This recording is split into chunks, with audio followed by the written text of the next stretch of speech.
माता, ये दोनों असुर भ्राता हिरण्याक्ष और हिरण्यकश्यपु हैं। हिरण्याक्ष और हिरण्यकश्यपु हैं। ये क्या? हमारे नाम याद कर लिए गणेश जी ने? कैसी मूर्खता की है इन दोनों ने। गणेश जी के सामने अपने नाम उजागर कर दिए।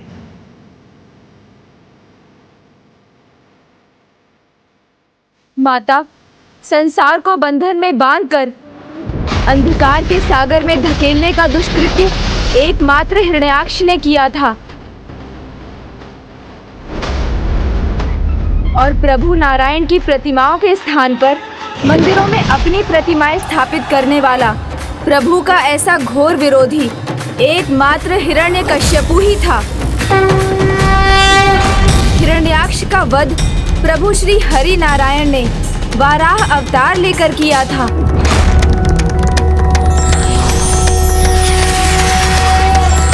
नारायणाय सुरमंडन मंडनाय नारायणाय सकल स्थिति कारणाय नारायणाय भवभीति निवारणाय नारायणाय प्रभवाय नमो नमस्ते।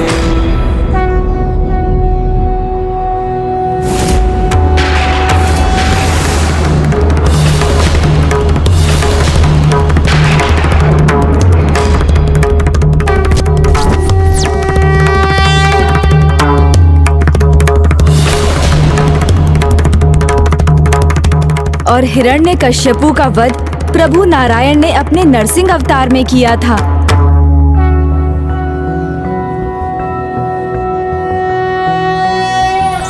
शांताकारं भुजगशयनं विश्वाकारं गगनसदृशं मेघवर्णं शुभांगं लक्ष्मीकान्तं कमलनयनं योगिहृदध्यानगम्यम् वन्दे विष्णुं भवभयहरं सर्वलोकैकनाथम्।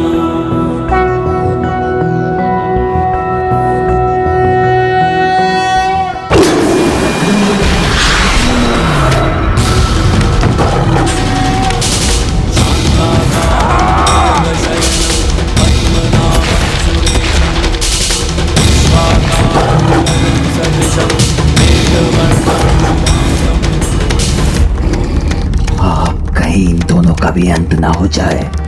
मेरा भी अंत नहीं कर सकेंगे आप इस बार आप नहीं, मैं संहार करूंगा आपका।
युद्ध के आरंभ में ही ये दुष्ट तो माया युद्ध लड़ना चाहता है।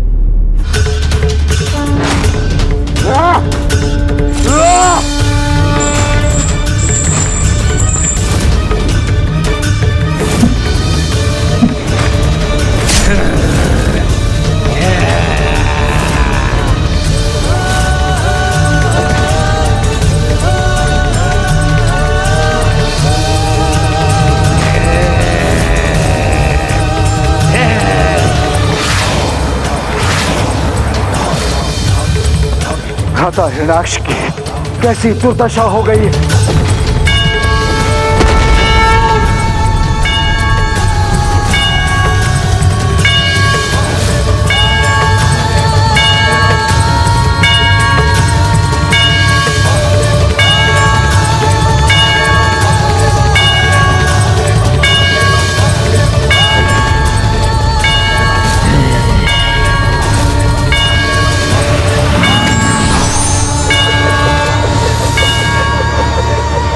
नहीं, अपने वारों से रोक लूंगा इनके प्रहार।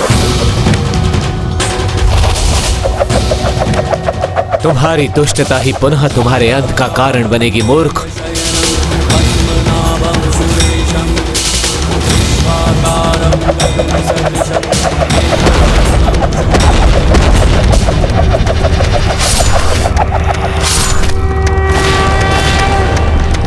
लक्ष्मीकान्तं कमलनयनं वन्दे विष्णुं भवभयहरं सर्वलोकैकनाथं।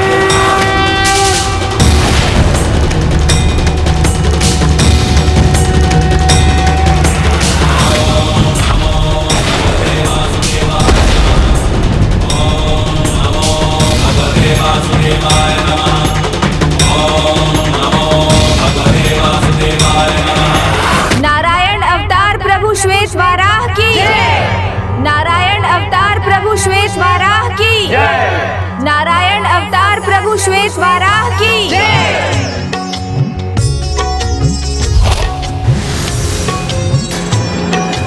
हिरण्याक्ष का भी अंत हो गया।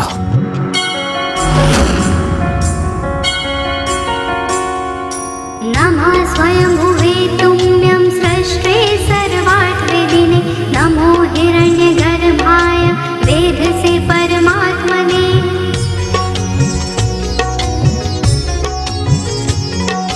नमस्ते वासुदेवाय विष्णवे विश्वयोनये नारायणाय देवाय देवानां हितकारिणे। नमोऽस्तु ते चतुर्वक्त्र शाण्डचक्रसिधारिणे सर्वभूतात्मभूताय कूटस्थाय नमो नमः। नमोऽस्तु ते वराहाय नमस्ते मत्स्यरूपिणे नमो योगविद्याय नमः संकर्षणाय ते।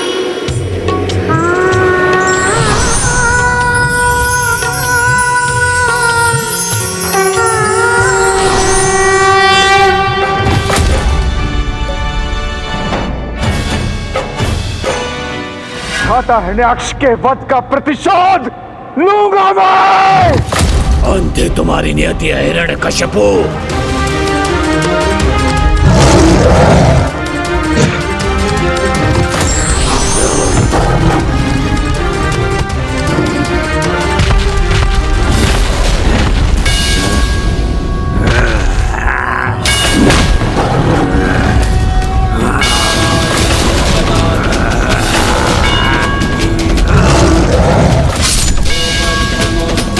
देवं भूधरं भुवनेश्वरम्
हिरण्यकश्यपु की छवि तो अभी भी मेरे महाअस्त्र पर प्रकाशित हो रही है। इसका मतलब हिरण्यकश्यप तो अभी भी जीवित है।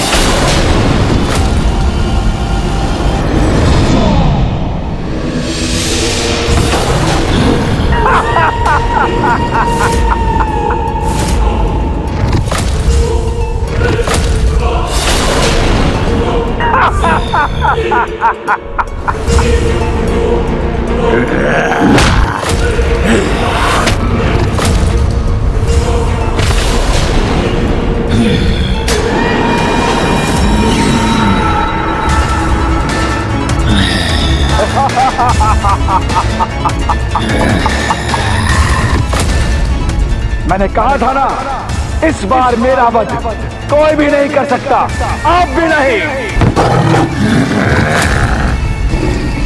हिरण्यकश्यप में जीवन भी है, साहस भी है और शक्ति भी। इसकी मृत्यु तो प्रभु नरसिंह के द्वारा ही हुई थी, फिर ये बच कैसे गया? न दिवस में न रात्रि में, न भीतर न बाहर, न आकाश में न पाताल में, न नर से न देव से, न मंत्र से न तंत्र से मेरे प्राण किसी से भी न जा सके। तथास्तु तथास्तु तथास्तु।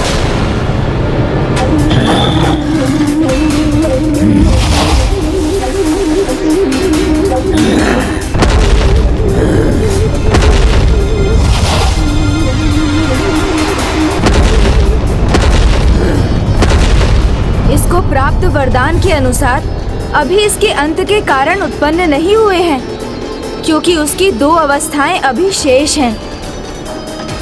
प्रथम न दिन में इसका वध हो सकता है और ना ही रात में, और द्वितीय ना ही भीतर ना ही बाहर इसका अंत होगा। एक अवस्था तो गौधली वेला से पूरी हो जाएगी, यानी संध्या काल, किंतु दूसरी अवस्था के लिए यहाँ किसी द्वार की चौखट कहाँ है?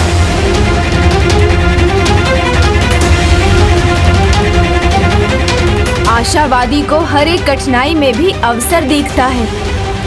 वो किसी भी चुनौती के लिए तैयार रहता है, चाहे वो समय का हो या अन्य किसी परिस्थिति का। हमें जो करना है संध्या काल की समाप्ति से पहले करना होगा।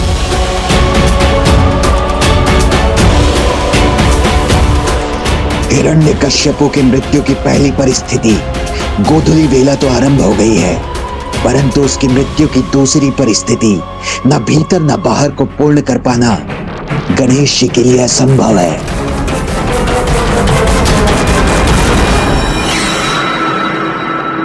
मैं प्रभु विश्वकर्मा का आवाहन करता हूँ।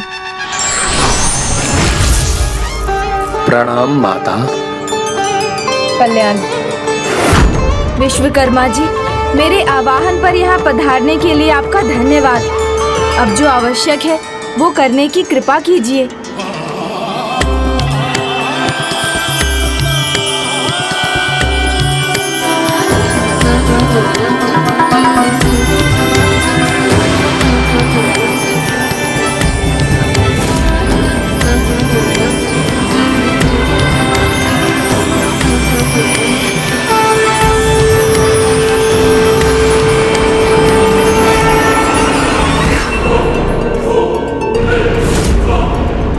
ये क्या स्वामी, गणेश जी ने तो द्वार की चौखट की व्यवस्था भी कर दी।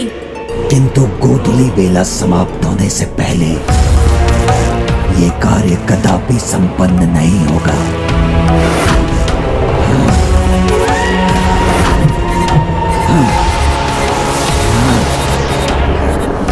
अत्यंत के स्थान का निर्माण मत करने दो इन्हें। अत्यंत के स्थान का निर्माण मत करने दो इन्हें। अत्यंत के स्थान का निर्माण मत करने दो इन्हें।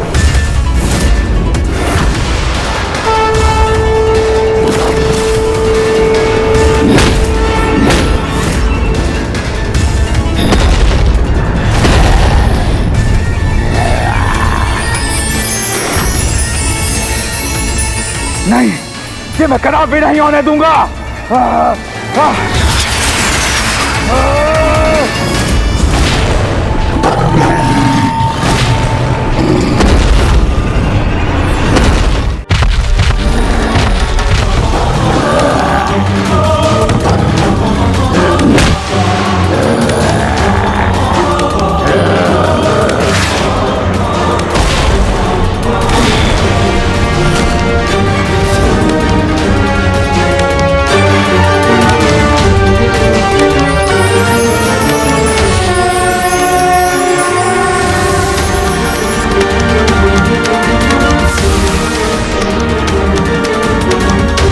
जाओ पापी, जाकर अपनी रक्षा का प्रयास कर लो।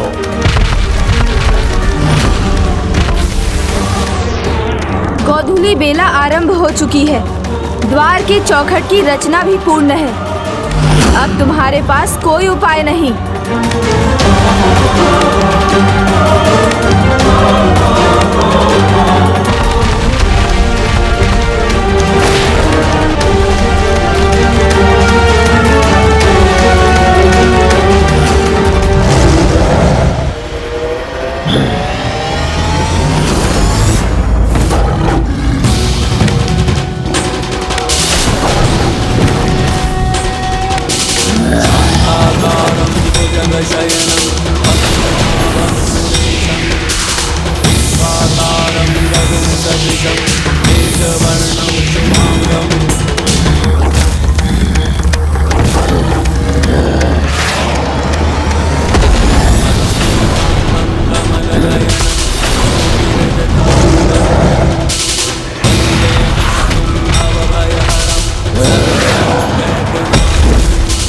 तुम्हारे अंत की हर एक बाधा मिट चुकी है।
ये द्वार, ये चौखट कदापा के नाम से प्रसिद्ध होगा, जहाँ श्री हरि नारायण पुनः अवतार लेंगे और कलयुग में इसी स्थान पर तिरुपति बालाजी के रूप में उनकी पूजा भी होगी और उनके निष्ठावान भक्तों को त्रिशक्ति प्रसाद अर्थात बल, बुद्धि और समृद्धि प्राप्त होगी। प्रभु नरसिंह की जय। प्रभु नरसिंह की जय।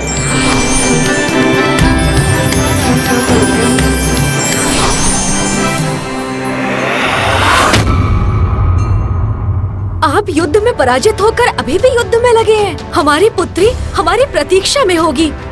उसकी मधुर और स्नेह भरी वाणी सुनकर आप इतने आनंदित हो जाएंगे कि आप युद्ध तो क्या सब कुछ भूलने पर विवश हो जाएंगे।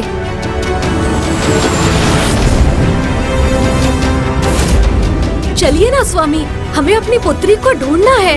बस! मुझे ज्ञात है हमारी पुत्री भोली है, निर्दोष है और वो तो क्या आप हमारी पुत्री से मिल चुके हैं? हमारी पुत्री सच में मीठी बातें बोलती है, इसलिए तो क्या स्वामी? बताइए ना असुर महानायक, इसलिए तो क्या? इसलिए तो मैं इस युद्ध को शीघ्र ही समाप्त कर देना चाहता हूँ। हाँ, शीघ्र ही इस युद्ध को समाप्त कीजिए ना स्वामी। इसलिए मैं वो असुर को भेजूंगा जिसका वध न पहले हुआ था और न अब होगा।